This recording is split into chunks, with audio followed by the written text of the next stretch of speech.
as promised, here's my review for Godzilla Minus One. Off top, this is one of, if not probably my favorite Godzilla movie that has come out over the years.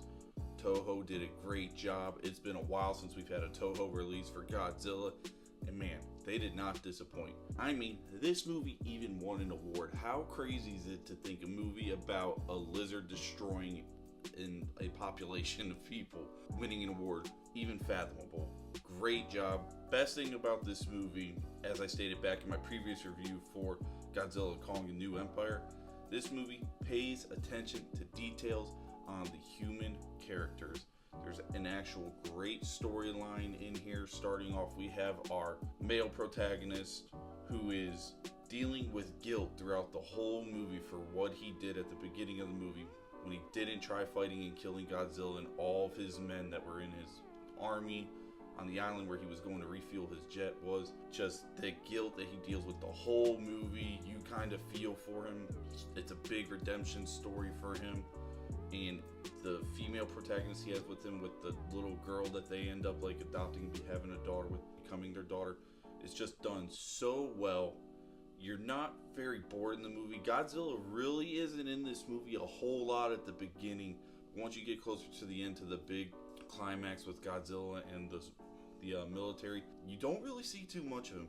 The beginning of the movie starts off how Godzilla is introduced is kind of cool. You get to see a young Godzilla, which I thought was really cool, and you kind of see Godzilla progress a little bit into its older years as an adult, and the size of Godzilla is just massive. Design of Godzilla in this movie is amazing. I love the look of Godzilla. Just Godzilla's eyes in this movie are terrifying, and they brought back Godzilla just being a menace. Godzilla's not like an anti-hero in this story. He's not there to save the humans and create balance in the earth like he has been in these legendary films. He is there just destroying and wreaking havoc for our protagonist and all the other people that are in Japan.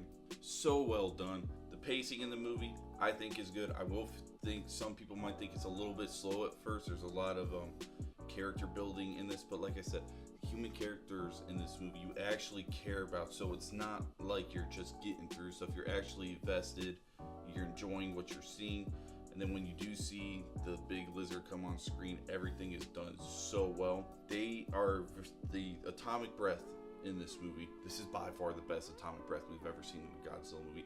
This atomic breath actually kind of does what it's stated to do. The way Godzilla's fins shoot up when he's activating it with the sound was just so good. Oh, speaking of sound, the score in this movie, it is the chef's kiss. It's so good. They use a bit of some of the newer music they've used in the legendary films, combined it with the old classic Toho soundtrack. It's done so well. I really liked this movie when I left the theater, and the more I thought about it, I just loved it even more when I thought about it. Gonna be watching this one for a long time. This is probably gonna be played quite a bit. Now we're getting into future installment territory. The director for the Godzilla Minus One movie has come out and stated there's a scene where you see claw marks on the female protagonist's neck, and he has come and confirmed that those are Godzilla's cells on her neck. For those that are just casual movie watchers, aren't into the MonsterVerse and all the kaiju and Titan stuff, this is massive news for a potential future villain to this Godzilla.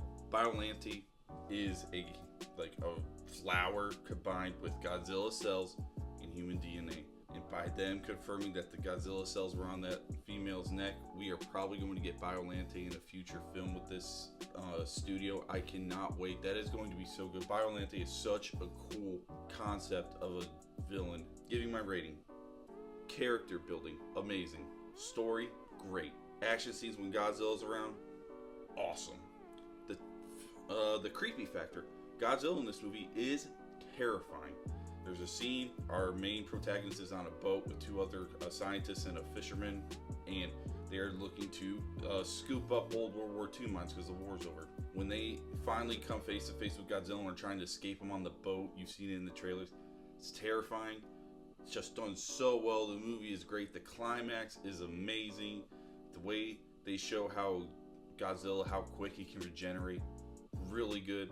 Overall, I'm going to give this movie, this is a solid 9 out of 10 for me. Didn't give it a perfect score just because I do feel like there was a little bit of drag in the middle, trying to set up our big climax. Overall, though, fantastic film. If you have not seen it, I believe it's coming to Amazon Prime Video very soon. Should be coming out to streaming platforms very soon. Go ahead and do your favor. If you are a Godzilla fan, this one, probably the best one we've ever got. As always, if you like the content, make sure you leave a like, subscribe, ring the bell for notifications, and hey, be a friend, tell a friend. Come on, join the cove, everybody, because the water is fine.